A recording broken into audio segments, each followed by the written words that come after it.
Developing a pure heart or a servant's heart, one that acts in a state of compassion, is probably one of the most important things that we as mystics can do. Now, I'm not talking about a state of perfection here. That's not us. Like, we are flawed beings, not necessarily by design, but definitely through what Watson would call social conditioning. Anyone who's ever seen a trauma victim repeat the same things that were done to them over and over again can attest to that. That's because they were taught that, so they continue to act out of that place of hurt, making others hurt, right? It's just a part of being human. It's a part of our condition. It's a part of our lives while we're here. But what we can do is be better today than we were yesterday.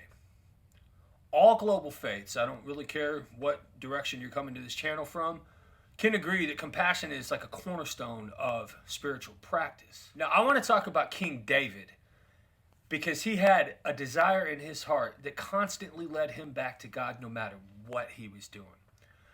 We see this desire reflected in Psalms 51 where he says, "A clean heart create for me, God. Renew within me a steadfast or an unwavering spirit. Do not drive me from before your face, nor take away from me your Holy Spirit," Ruach HaKodesh, right? "Restore to me the gladness of your salvation and uphold me with a willing heart." Now, Psalms 51 is probably one of the more famous of the penitential psalms, or psalms of penitence or confession, right? That we know of. David wrote this right after that whole Bathsheba bit, right? That's where he wanted to sleep with this woman. So he did that. He committed adultery with her, yada, yada, yada. But instead of facing her husband, he put him on the front line so he would get killed in battle. Like, bam. Now nobody knows, right? That is next level messed up. But it's also something very recognizable by today's standards. We've all done some horrible, horrible, foul stuff that we're not necessarily proud of. And that's what makes David so badass, because we actually see him returning to God in that moment of despair, in that moment of, I screwed up, and asking God to renew within him a willing spirit that practices compassion, that actually serves the people that he's supposed to represent, right? Now, David's getting a little bit deeper than that here, and if you want to get into more of the esoteric aspects of what he's talking about, then rock with me a minute as we take the journey within. What up, though? I'm Justin. Welcome back to the Mystical Mind State. We're continuing our look on the journey within and creating the sacred space within ourselves, some of the steps that are needed to maintain that conscious contact with God. Psalms 51 is vital to the relationship between our mental states and our states of consciousness, and really breaks down the triune nature of our inner being.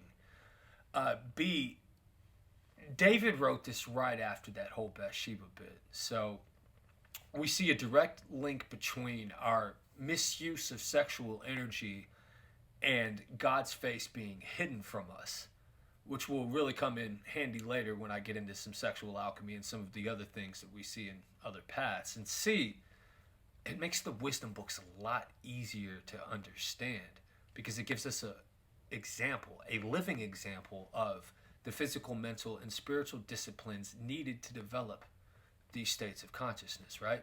Besides, who wants to feel like we just are complete garbage all of the time?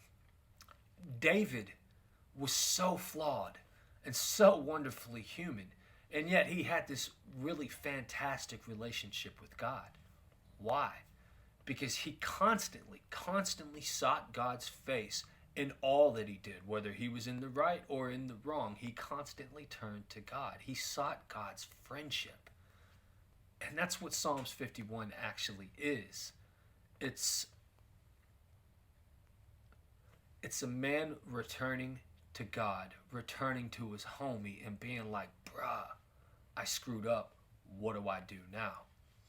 Now, there's a more direct Hebrew translation that reads, "Create in me a clean heart, God. Renew me in a resolute spirit. Don't thrust me away from your presence. Don't take your Ruach HaKodesh away from me. Restore my joy in your salvation. Let a willing spirit uphold me." Now, that doesn't mean we're going to jump down a rabbinical rabbit hole because we saw a number and get into gematria. We're going to accept it as one of the core foundations of mysticism. That's the aspect of 3. Renew in me a resolute spirit. Don't take your Ruach HaKodesh from me. Let a willing spirit uphold me. So David asked God to create within him a clean heart, one that is capable of housing a spirit that is steadfast, resolute, and unwavering. Think back to wisdom, where it says, into a soul that plots evil, wisdom does not enter. Once again, our hearts are the true seat of divine understanding. It's where our souls connect with God. This is why we construct the temple within our hearts. Create in me a clean heart. So biblically speaking, there are 3 words generally used to describe the soul. You have nefesh, ruach, and neshama, right? 3 aspects of our being: thesis, synthesis, and antithesis in very basic terms, right? So I won't dive too deep into my own understanding here because my inner temples and your inner temples probably won't look the same. And any preconceived notions I feed to people will only interfere with their developing their own understanding. So a simple example of what I'm talking about would be King Solomon's woman wisdom. Something tells me that Solomon and I look through very different cultural lenses. Like, I doubt the way that Sophia manifested to me as a red-headed woman looks anything like the woman wisdom that Solomon actually saw within. Moving on. Nefesh comes from the word nefash, to rest, as in he ceased work and rested in Exodus 31:17, right? Ruach translates into spirit or wind, like in Ezekiel 36:27, where it says, I'll place my wind within you and cause you to walk in my prescribed path. Lastly, neshama comes from neshima, or breath in English, right? The famous Kabbalist, the Ari, or Rabbi Isaac Lariah, used the analogy of a glassblower to explain the relation of the 3. The process begins with the breath, neshama, of the glassblower, blowing into a tube to form a vessel. This breath then travels through the tube as a wind, ruach, until it reaches the vessel, forming it according to the desire of the glassblower, and there it comes to rest, nefash, right? For the uninitiated who don't already see the creation epic and that whole let us create man in our image sentiment flowing through this, then I'm going to quote Rabbi Uriah Kaplan in his book Meditation on the Bible, because he really, really simplifies it and breaks it down into terms that we can all understand. He says, in the case of the soul, the blower is God himself. Thus, in describing the creation of man in the Bible, where it says, God formed man out of the dust of the earth, and he blew in his nostrils a soul, neshama, of life. That's in Genesis 2:7. The spirit known as ruach is the breath of God that enters into man's being. That statement can be described in dozens of ways, through Kabbalah, the Sefer Yetzirah specifically, or using alchemical terms like they find in the Golden Chain of Homer. But the glassblower analogy works, so let's stay grounded and just put it in terms that everyone can understand. Think of this in terms of energy and matter and the space that allows the two to interact. As above, so below. God's divine desire is mentally projected, and his ruach is the building blocks of life, manifested into being, right? Think of how our own views shape our experience, as within, so without. And the very essence that I sense within us, that I am, rests in us all. As the universe, so the soul. That's why God's laws are written on our hearts, giving everyone knowledge of what is and will be. So when David says, don't thrust me away from your presence, don't take your Ruach HaKodesh away from me, he's talking about the states of consciousness that are actually aware of the divine presence within. He says this knowing that stuff he just pulled with Bathsheba has cut him off from that. Because into a soul that plots evil, wisdom does not enter, nor does she dwell in a body under the debt of sin. Something about screwing married women and killing their husbands just takes away our inner peace. and that conscious union with God, right? I don't know. That's why David says, restore my joy in your salvation and let a willing spirit uphold me.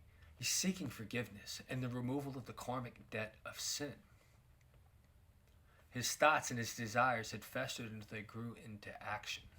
He caused others a lot of pain in doing that. And that's the real reasoning behind these teachings. I mean, we've all heard the old adage, like, watch your thoughts, they become your words. Watch your words, they become your actions. Watch your actions, for they become your character. And watch your character, because it becomes your destiny. So, even in a secular sense, we understand this safeguarding of the heart, the safeguarding of the mind, the safeguarding of this being that we have. And that's what is really at the core of this teaching, is that we have to maintain ourselves in as much purity as possible, because we house the divine. Into a soul that plots evil, wisdom does not enter. Most people don't like the concept of rules. Every time we see the 10 Commandments or the 5 Pillars of the Law or the Eightfold Path in Buddhism, we tend to get restricted around it. We're like, no, we push that away because nobody wants to be told what to do, right? But these aren't rules that are put into place. Like the final commandment of love God with all your heart, mind, body, and soul, and love your neighbor as you love yourself isn't there because it wants to restrict you from enjoying life. It's there because when we learn to maintain that space, where we learn to maintain that state of being, where we are loving God, where we are loving our neighbors as we love ourselves, we're inviting God into our being. We are walking in that prescribed path, like the Ruach HaKodesh is now moving us where it will. When we act that way, what we're actually doing is creating the space necessary for that conscious contact. We will be acting from our higher being, from our higher selves. We will be acting in accordance with God. The wind blows where it will. So it is of all of those born of the Spirit. Now think back to Ezekiel, where it says, I will place my breath within you and cause you to walk in my prescribed path. Once we have that union, once we have that understanding, we can actually develop a partnership, a true friendship with God. And that's what really separated David from most of us, is he constantly sought God's friendship. The Book of Wisdom explains that the one that actually gains friendship and gains favor with God is the one who allows wisdom to grow within them. Now, we're talking about the Ruach HaKodesh here. Now, this is very complicated stuff, and I understand what I'm saying sounds outlandish to some. I am telling you that if you actually start to live in a manner that projects love and peace into others, that God will literally reveal themselves within you. But that's the reality of it. And from that place, we learn so much, because the heart has wisdom, the head knows not, right? Lean not on your own understanding. My thoughts are not your thoughts, says Jehovah, right?